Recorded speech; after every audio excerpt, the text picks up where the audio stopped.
¿Cómo están? Yo soy la profe Carla. En el video anterior vimos las adaptaciones de los seres vivos, más específicamente de los animales. Vamos a ver cómo se adaptan las plantas.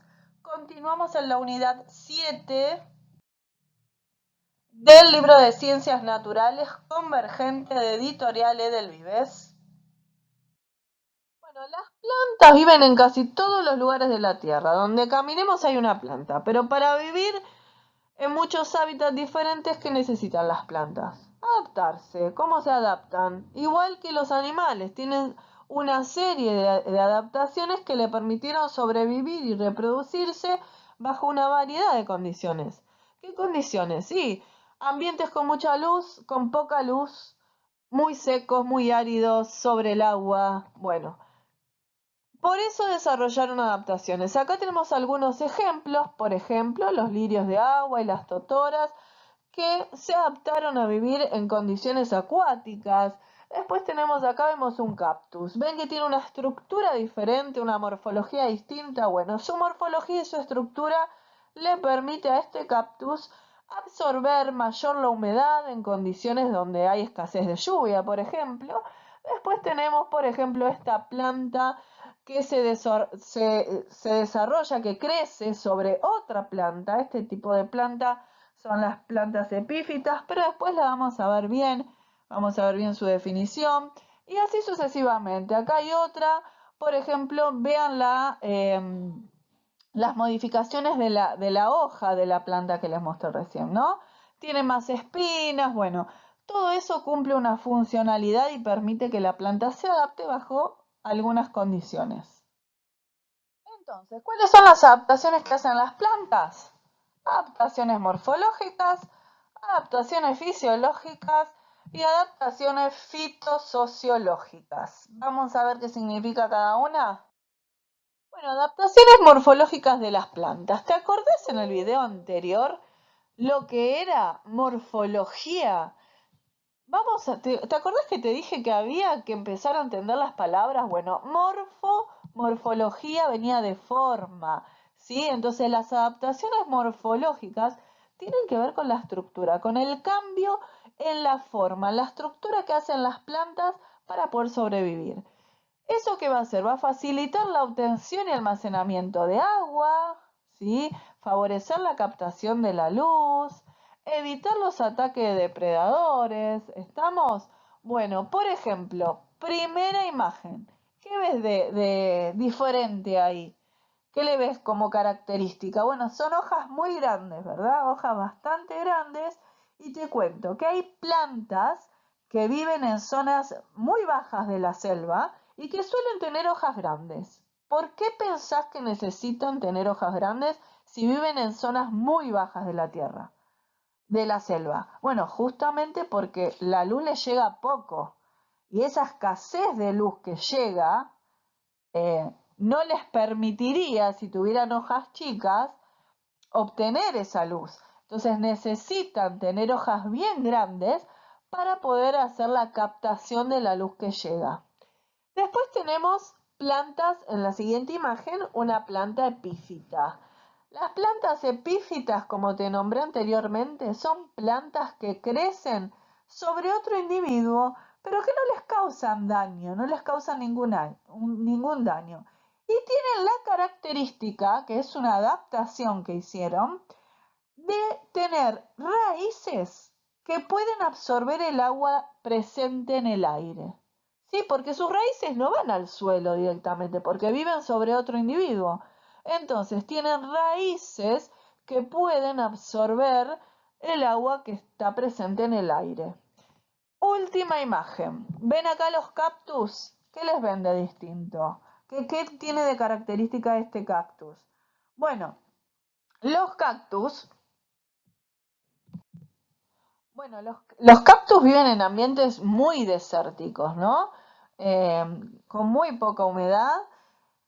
Y las espinas que vemos en esos cactus, ¿para qué? ¿Para qué las habrán desarrollado? Bueno, justamente porque les va a permitir a los cactus prevenir el ataque de depredadores, ¿sí? Con eso hacen su defensa y a su vez reservan humedad. Bueno, otra adaptación de las plantas, ¿cuáles son? Las adaptaciones fisiológicas.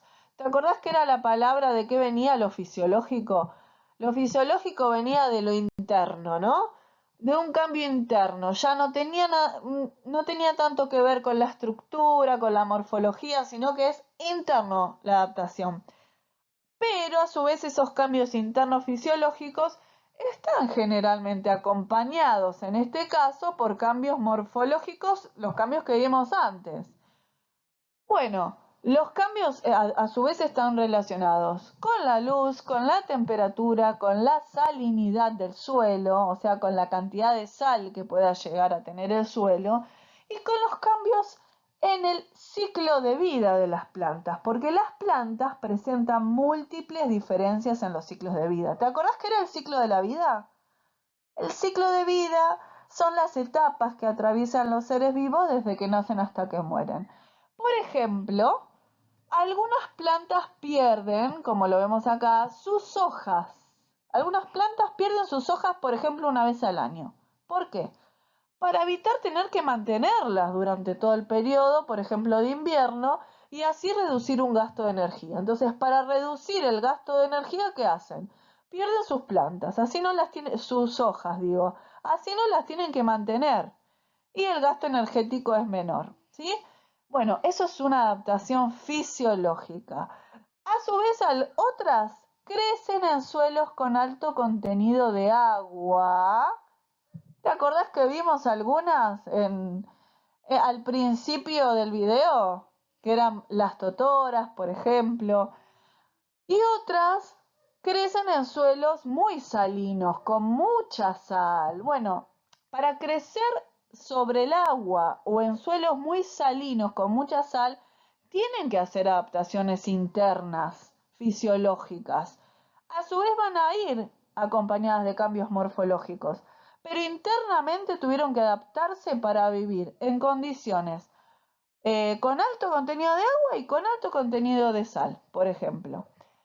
Acá tenemos otro ejemplo, son las plantas heliófilas. ¿Helio de qué viene?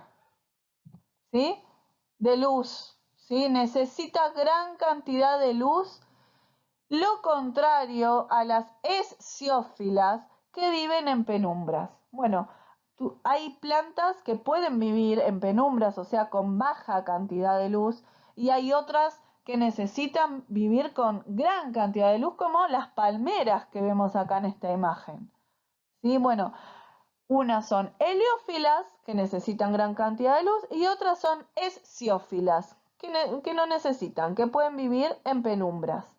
Bueno, para todo esto necesitaron cambios internos, adaptaciones fisiológicas.